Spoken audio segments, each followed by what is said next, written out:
Merci. Bonjour tout le monde. Je m'appelle Pape Samba Diagne, je suis inspecteur de l'enseignement élémentaire, chef du district de Rao. Je suis avec Madame l'inspectrice Fat Diouf,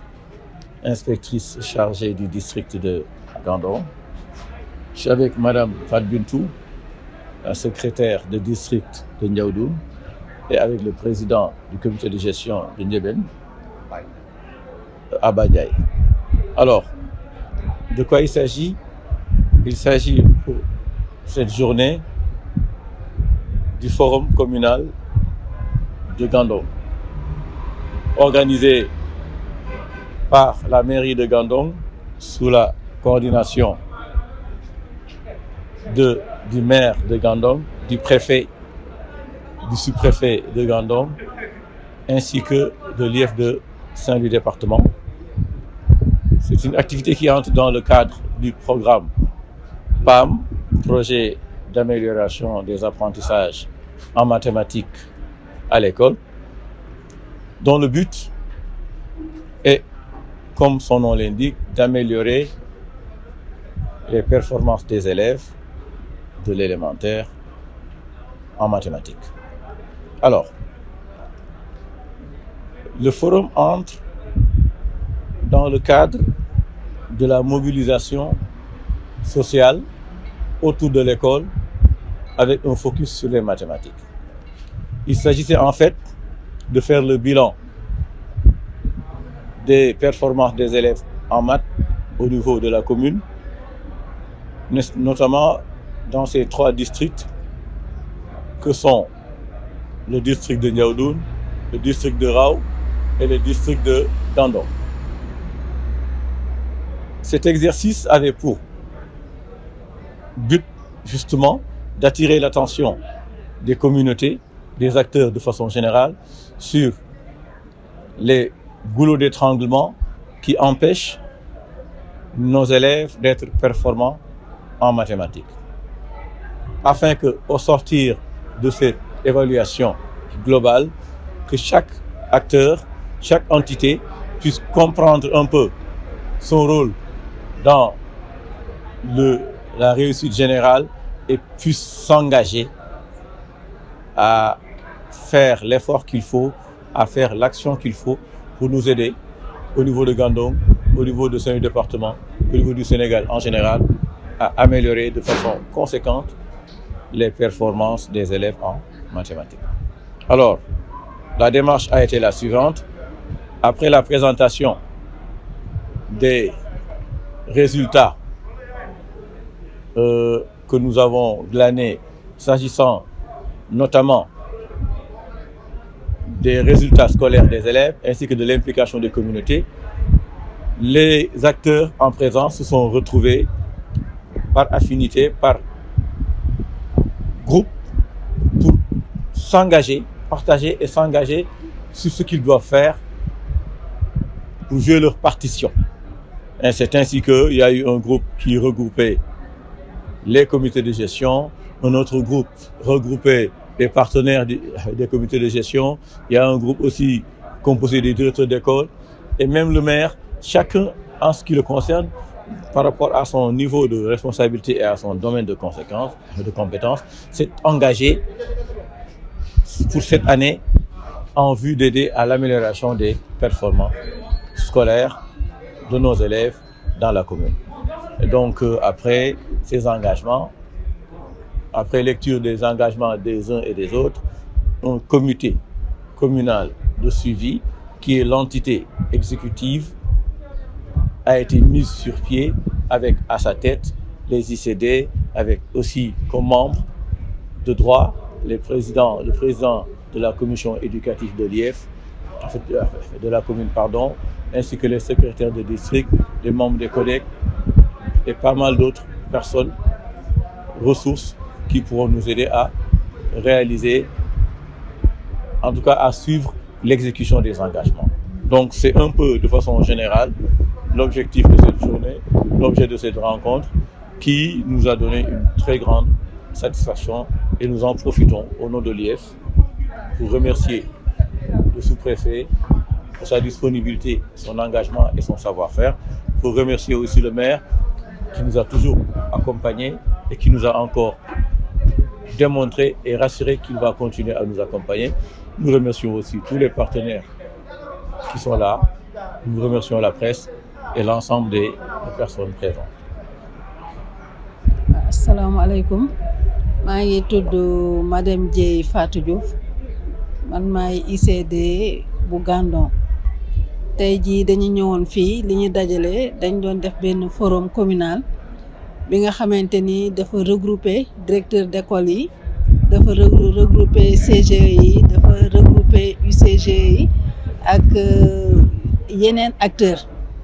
tey jii dañu fi ñëw ci convocation monsieur le sous-préfet monsieur le maire nag daal di ñu dalal fii ndax tey jii li ñu dajale moo di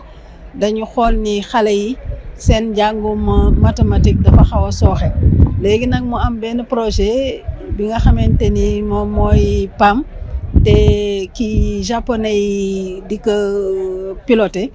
ñoom dañ doon xayma xale yi ci mathématique bu ñu xoolee loolu ñu xool ni mathématique bi dafa xaw a sooxe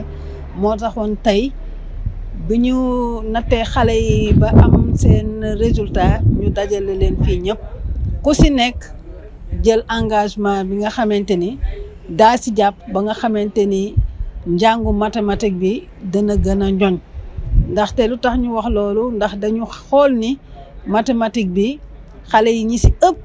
duñu ci am ay notes yu baax moom moo tax tey ñu dajale ku ci nekk def ci sa loxo pour ñu mën a fexe ba xale yi seen jàngu mathématique daal di gën a jëm kanam ndaxte bu ñu xoolee nii kenn ku ci nekk jël nga engagement muy maire muy sous-préfet muy directeur yi muy CGE yi muy inspecteurs yi ku nekk rek jël nga engagement bi nga xamante ni daa ci def sa carte laay kartam pour xale yi seen jàngu mathématique gën a yokku ci commune bu Gandon de façon ramassée daal loolu laa amoon lu ma ci wax ndax lépp lu ñu def tey ci suba ba léegi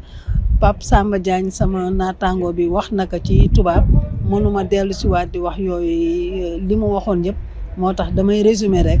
li nga xamante ni moo nu fi dajale woon balaa ñu fi jóge nag di remercier maire ndax maire bu école ubbee bala kenn du joxe fourniture dana joxe fourniture photocopieuse yi nga xamante ne dañ koy soxla pour tirage épreuve yi dana ko joxe papier itam yiñ koy soxla pour tirage épreuve yi dana ko joxe dana joxe ba joxe encre kon nag dañ ko jaay jëfal li mu doon def ñi ngi ko siy gërëm bu mënee def tam lu ko ëpp tam mu def ko ñi ngi gërëm ñëpp di leen sant wasalaam. waaw je me présente Apa Ndiaye président CG école Ndiébène Toubé ñu ñëwoon tey ci forum communal boo xam ni le sous-préfet de Raw moom moo ko convoqué woon ñu defe ko nag fii ci mairie bu Gandon ñu gis ni directeur d'école yi nekk fii yëpp ñëw nañu les présidents CG les chefs de village la jeunesse président commission chargée de la jeunesse de la commune ñoom ñëpp ñëw nañ fi ñu def échange waxtaan ci benn projet boo xam ni ñu ko wax PAM projet bi nag wax dëgg yàlla am na solo parce que il est financé par l'État japonais muy dox ci nan la ñuy yokkee xarañte njàngale lu jëm ci wàllu mathématique ci biir loolu gis nañu formation bi macha allah am na solo te yaakaar nañ ci aussi ay jeexital ndax li tax ñu am ci yaakaar mooy le maire de la commune de Gandon il a pris ses engagements d'accompagner la mairie par la voie de Ndiaye Diop ci lu jëm ci wàllu njàng mi loolu aussi dañ koy wax di ko waxaat rek parce que yàgg na ko def parce que vu les circonstances yi bu fekkee woon l'éducation au niveau de la commune de Gandon de 13 millions jusqu'à 25 millions kon loolu mënoon lu dul sant ko ci gërëm ko ci ñu gis aussi engagement bi xam ne directeur d'école yi jël nañ ko pour accompagner ce projet les inspecteurs jël engagement la même chose en plus que les présidents CG kon ça nous reste que le milieu mooy ñun ñi xam ne tey dañu am àq ak yelleef rendre compte ëllëg c'est-à-dire yaakaaru na lu les APE mooy association des parents d'élèves yoo xam ne tey war nañ dem woote ay réunion tàllal leen loxo lu nu mën a jàpp si projet boobu ñu jàpp si ak ASC ya xam ni ñoom la ñu nekkal loolu la ñuy xaar si dëkk bu ne loolu la ñuy xaar si kenn ku si ne boo demee comme li ñu sant mooy ñu saabaal ka askan bi askan yi jël si ay engagement yoo xam ne ëllëg wax dëgg yàlla dana am ay ñeexital sant nag ak ngërëm bi ñuy mujjee mooy inspecteur Mame Birame Diakhaté ba xam ni wax dëgg yàlla mi ngi fi woon si salle bi jël kàddu yu am solo am ñu ko représenté aussi jël kàddu yu am solo yoo xam ni wax dëgg yàlla képp ku fi nekk rek war nga laxasaat sa ngemb góorgóorlu ba xam ni wax dëgg yàlla ñoom taxaw nañu thème pour Saint-Louis avancer mais aussi la commune de Gandon aussi bañ a des gannaaw parce que yaakaar naa ni ku fi ñëw gis nga sa bopp si mbir mi de part kenn ku si ne kàddu yi nga jël muy kàddu yu rafet beneen bi aussi gis nga la mairie de Gandon bu dee restauration bi lépp jël na ko en charge ba kenn ku fi jóge xiifuloo maruloo te aussi remboursé na la passe boo xam ne wax dëgg yàlla doo war a mën a tardé kon ñoo ngi sant di gërëm ñëpp rek di wax ni ñun nekkuluñ fi lu dul la communauté nekkuluñ fi aussi lu dul l'éducation si biir loolu sax laaj na ay joyanti yoo xam ne si école yi wax nañ ko fii te incha allah loolu buñ ko defee yaakaar naa lépp dañu baax ñoo ngi sant ñëpp di gërëm ñëpp jërë ngeen jëf. salaamaaleykum maa ngi tudd Ndiaye Diop nekk adjoint au maire fii si commune Gandon. waaw forum bi li ko waraloon moo doon dafa am benn projet bu fi newoon boo xam ne bii dafa am ñu ko financé woon projet bi di waaj jeex mu laajoon nag les acteurs yi nga xam ne ñi ñoo seq projet bi muy commune bi di population bi représenté par les CGE avec les UCGE mais aussi côté IEF ñu doon daje doon échanger par rapport ak projet bi ak ku ne action bi nga si war a indi pour ñu gën ko pérenniser. waaw njàngat yi ñu ciy am mooy que dañ koy rafetlu d'abord parce que daje yu mel nii dafa am solo dans la mesure où ku nekk di nga xam ban responsabilité moo lay xaar ndax projet bi ni muy jeexee nii te ñu bëgg ko pérenniser mu continuer kon day laaj acteurs yooyu yëpp ma tudd ku ne wax sa engagement yi nga xam ni moom ngay jël pour suñu demee bay di évaluer en fin d'année ñu xam ku ne ndax respecté nga li nga waxoon te loolu aussi daf ñuy permettre non seulement ñu retrouver wu mais aussi mu nekk loo xam ne lii dañ koy bokk parce que ñun ñëpp ñoo bokk objectif du dara lu dul en matière de mathématiques moom la ñu bëgg a renforcer xale yi kon loolu mu nekk loo xam ne lii ku ne wax nga engagement yi nga ci jël ci côté mairie nag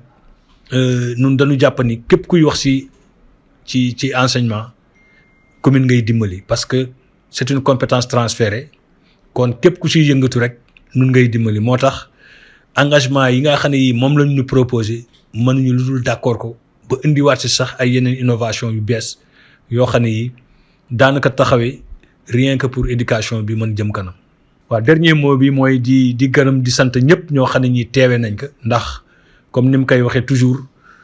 éducation maire depuis mu ñëwee ci commune bi yaakaar naa ni budget bi ma ngi ko fekkoon ci 13 millions tey ma ngi ci 25 millions kon ku def loolu xalaat na ni njàngam bi moom mooy avenir u ëllëg te loolu ku ko ci def yaakaar naa ni yaa ngi def un investissement boo xam ne bi bu wóor la kon dañuy sant vraiment waa IEF di sant aussi le sous-préfet bi nga xam ne moo présidé woon réunion bi waaye di sant acteurs yi nga xam ne yi teewe nañu réunion bi yëpp di sant aussi yéen waa presse parce que lépp lu ñuy def yéenay tax muy génn te loolu aussi am na ci solo yaakaar nañ ni rek incha allahu rabbi ku ne engagement yi nga jël bu ñu demee bay def évaluation dina nekk lu positif pour la population merci jërë ngeen jëf